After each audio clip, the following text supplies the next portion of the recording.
Hepinize merhabalar arkadaşlar, ben Batuhan. Bugün sizlerle 1911 yılında Alexander Alekhine ile Milan Wittmann arasında oynanan bir oyunu paylaşmak istiyorum. İsterseniz başlayalım. Bu oyun dediğim gibi 1911 yılında Karlsbad'da oynanan bir oyun ve bu maçı size sunmaktaki sebebim Alekhine'nin neredeyse kusursuz bir oyun oynaması ve de bazı ufak taktik eee durumlar barındırması sebebiyle sizlerle bu oyunu paylaşmak istedim arkadaşlar. İsterseniz şimdi başlayalım. E4, E5, at F3, at C6, at C3, at F6, fil B5, fil B4, kısa rok, kısa rok ve fil C6 geliyor burada. D C6 alınması tabii ki mümkün ama burada Milan Bitmar B C6 ile devam ediyor. Peki dedik. Burada biz de at E5 alıyoruz. At E5'ten sonra şimdi rakip vezir E8 oynadı. Amaç zaten belli. Atı istiyor. Burada Alek'in at G4 hamlesi yapıyor.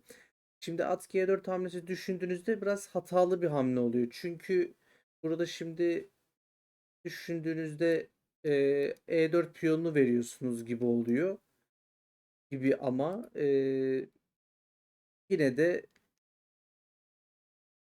yani düşündüğünüzde aslında bir taktik barındırdığı için yapılan bir hamle diyebiliriz. Yanlışlık olsa da fikir yanlış ama fikir yanlış değil, hamle yanlış diyelim ona. Neyse Milan Wittmar burada at E4 oynuyor.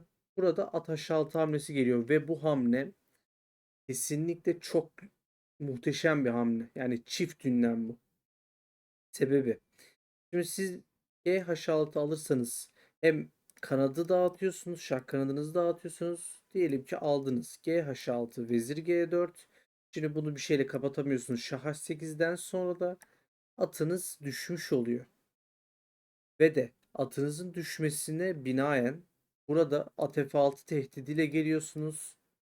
Ve de açarak burada fili isteyerek geliyorsunuz. Ve de yani burada birçok tehdit var. Vezir H5'ten H7'den mat istemeler vesaire bir sürü burada durumlar oluyor diyebiliriz. O yüzden bu çift ünlem yani muhteşem bir hamle diyebiliriz. Burada rakip Milan Vitmar ise Şah H8'e devam ediyor. Kale E1, D5, D3, Vezir E5 bir hata.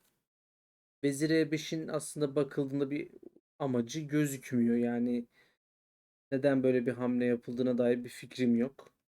Yani yapılabilecek bir hamle olarak ne olabilir diye düşündüğünüzde yani C3 yani C3 at alınabilirdi belki diye düşünebiliriz. Ama işte bunun alınması durumu olmaz. Burada piyon alınması durumu olmaz. Çünkü vezirimiz boşta kalırdı. Vezir E5 aslında bir soru işareti. Amacı ne? Ben de tam anlayamadım açıkça söylemem gerekirse. Alekim burada D4 alıyor.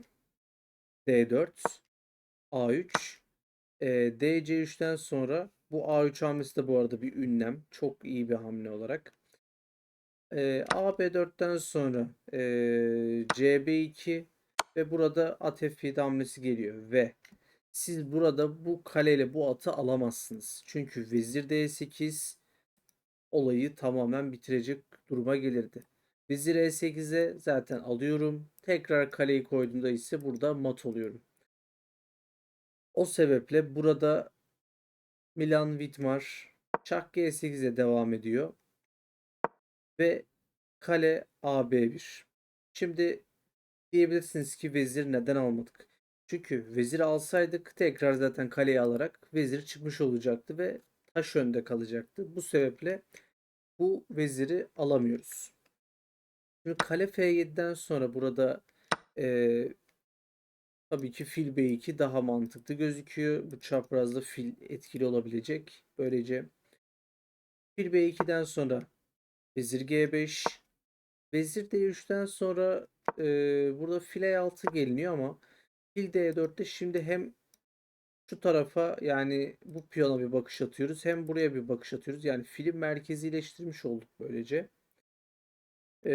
Şimdi burada Milan Vitmar aslında fili açmazı almaya çalışıyor. A7 piyonunu alamasın diye düşündüğünüzde. Mantıklı bir hamle. Burada vezir E3'ten sonra vezir takası çünkü beyazın içine gelecek. Kesinlikle çünkü dağınık bir piyon yapısı var. Bu piyonlarımız bir potansiyel taşıyor. Burada vezir B5 oynuyor. Tabii ki Milan Mitmar vezir takasının ona kötü getir yani kötü olacağını hesaplıyor, biliyor diyelim. Ondan ötürü vezir B5 oynadı. Fil A7'den sonra vezir A4, C3.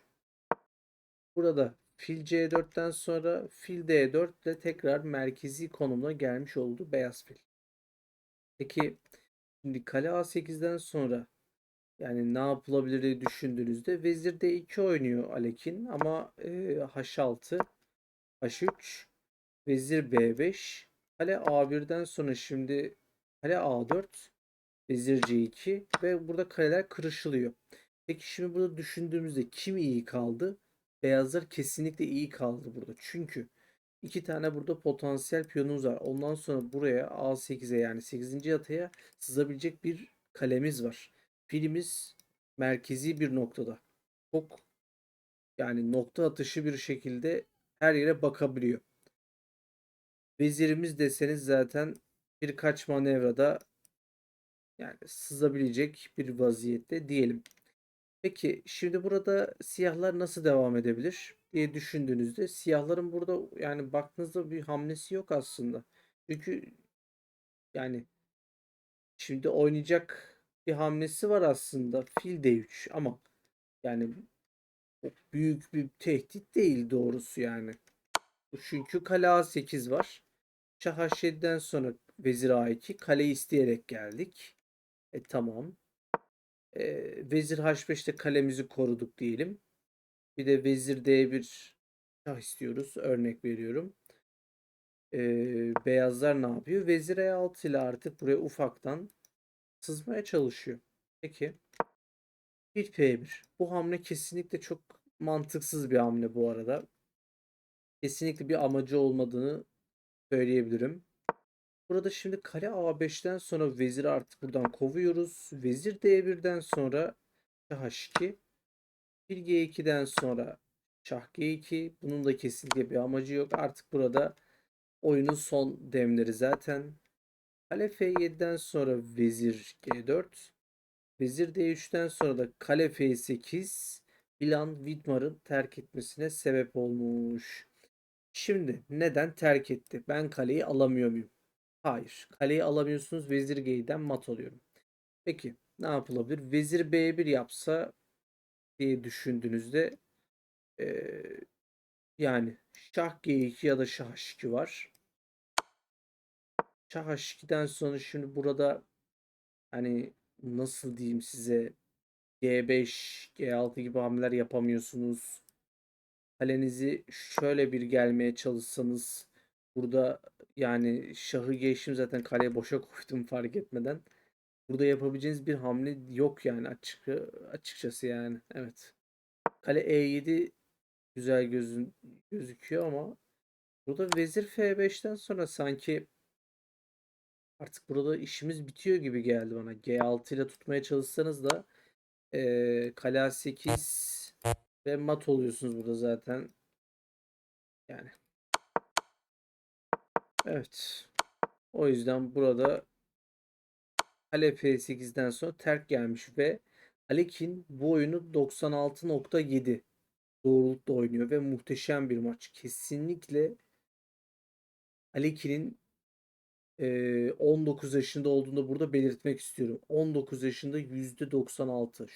Şimdiki güncel makinelere göre. Stockfish 16'ya göre %96.7 oynamış. Gerçekten muhteşem bir oyun. Alekin'i bu yüzden çok seviyorum diyebilirim. Evet, anlatacaklarım bu kadardı arkadaşlar. Alekin, Fischer, Hall gibi oyuncuların oyunlarını paylaşmayı düşünüyorum tabii ki. Carlsen de dahil tabii ki. Bunlar bize tabii ki fayda sağlıyor. Yani bunları çalışmak lazım, fikirlerini anlamak lazım diyerek videoyu kapatayım arkadaşlar. İzlediğiniz için teşekkür ediyorum. Umarım videodan keyif almışsınızdır. Umarım öğretici bir video olmuştur. Eğer videoyu beğendiyseniz like tuşuna basabilirsiniz arkadaşlar. Anlattığım bu klasik oyunlar hakkındaki düşüncelerinizi ya da güncel oyunda paylaşabilirsin diyorsanız ya da öyle bir düşünceniz varsa da yorumlar kısmında belirtebilirsiniz arkadaşlar. Ve de içeriklerimden memnunsanız hani anlattığım oyunlar, analizler hoşunuza gidiyorsa da arkadaşlar abone olabilirsiniz diyerek hepinize teşekkür ediyorum. Kendinize iyi bakın. Sağlıcakla kalın.